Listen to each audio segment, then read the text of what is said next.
Today we'll talk about how can you fix this problem or know how you can do that on your Clapper app.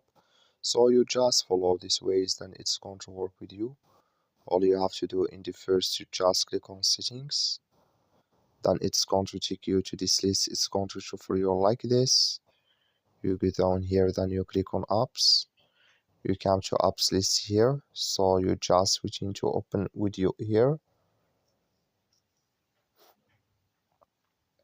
So it's going to take a time to open video. It's going to show for you like this. In here you're looking for Clapper app, or just click on search.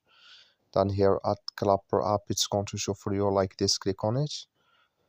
Then you come to next step here, click on for stop, click on OK. Then you go down, just click on storage. Come to storage list here, just click on clear cache. Then all you have to do, just restart your phone, install it again, then it's going to work with you. That's all you have to do. That's all. Thank you for watching. Don't forget to support us by liking, subscribe.